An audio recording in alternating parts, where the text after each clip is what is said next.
विधानसभा 2022 के चुनाव की तैयारियां जोरों पर है।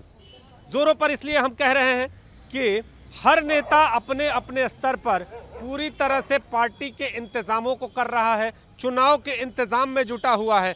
लेकिन इससे अलग की अगर बात करें तो जो खान पान के शहर में खान पान के विक्रेता हैं वो भी अपनी खास तैयारी किए हुए हैं। आप देखिए यहाँ पूड़ी कचौड़ी इनसे संबंधी, इसके अलावा जो लंच पैकेट तैयार किए जाते हैं उसकी भी अलग व्यवस्था होती है। लेकिन इस बार जो व्यवस्थाएं हैं वो कितनी सतर्कता के साथ, कितनी संजीदगी के साथ होनी है, ये इस दुकान के मालिक से हम जानते हैं। नाम जानेंगे आपका? जी, मेरा नाम सौरभ गुप्ता है। मैं श्री राम भंडार नदेसर पे रहता हूँ। सौरभ, तैयारियां किस तरह की होती हैं चुनाव को लेकर? सर, चुनाव के पहले काफ़ी लोग पैकेट, लंच पैकेट वगैरह बनवाते हैं।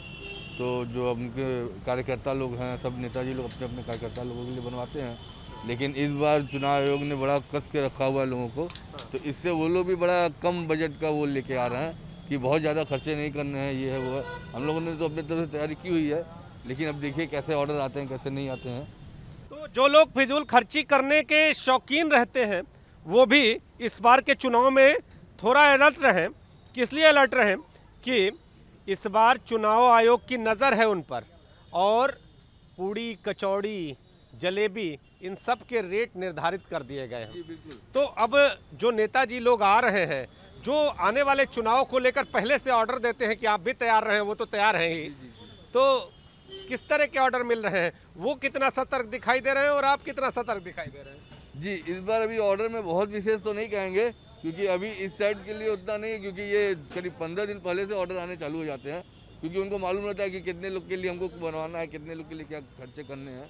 तो लेकिन इस बार जिस हिसाब से लग रहा है कि नहीं, थोड़ा सतर्क हैं हम लोग भी हैं, और उन लोग भी काफ़ी बचत के उसमें मूड पे हैं। तो 100 ग्राम प्रति जलेबी और इसके साथ लंच पैकेट का पहले कितने रेट में आप लोग देते हैं?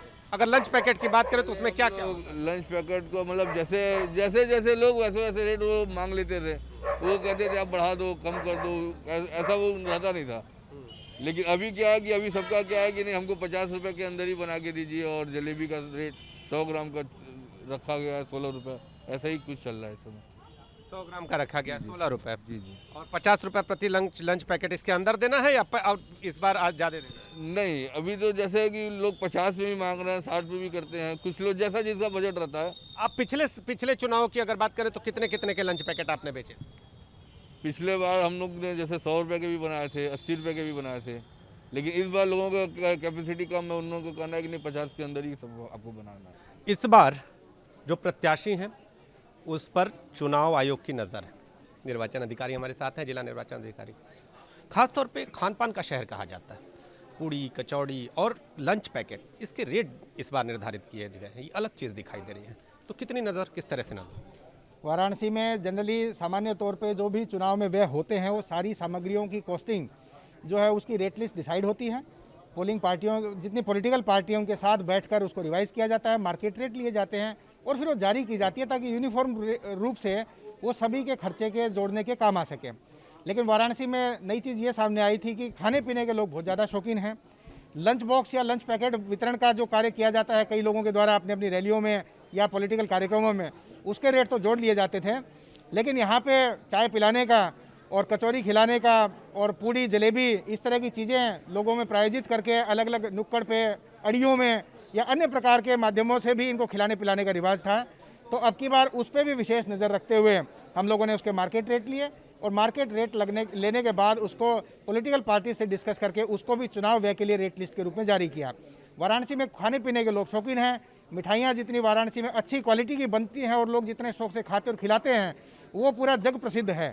तो उसी के अंतर्गत वोटर्स के ऊपर अगर ये खर्चा किया जाता है तो कैंडिडेट के खर्चे में शामिल किया जा सके, इसीलिए रेट लिस्ट में जोड़ा भी गया है। कैंडिडेट्स को मुझे लगता है ज़्यादा परेशानी भी नहीं होगी कि ये खिलाना भी चाहें तो इलेक्शन कमीशन ने जो सीमा है व्यय की वो 28 लाख से बढ़ा के 40 लाख कर दी है। तो वो अपनी व्यय के लिमिट के अंतर्गत खूब खिला पिला सकते हैं, प्रोवाइडेड वो इसका हिसाब रखें, वो इसका खर्च जोड़ें, ताकि एक यूनिफॉर्म प्ले फील्ड जो हो वो सबके लिए अवेलेबल रहे। तो ये जो फीडबैक मिला था खाने पीने के बारे में, इसी के ऊपर कार्य किया गया और इसी के बारे में रेट लिस्ट प्रकाशित की गई है और सारे लोग उस रेट लिस्ट को माने, ऐसा ही अनुरोध हम लोग सभी कैंडिडेट से और पॉलिटिकल पार्टी से आने वाली बैठकों में करेंगे भी। तो खाइए और खिलाइए, लेकिन ध्यान रहे कि चुनाव आयोग की नज़र आप पर है। कैमरामैन विशेष के साथ नीतीश कुमार पांडे, एबीपी गंगा, वाराणसी।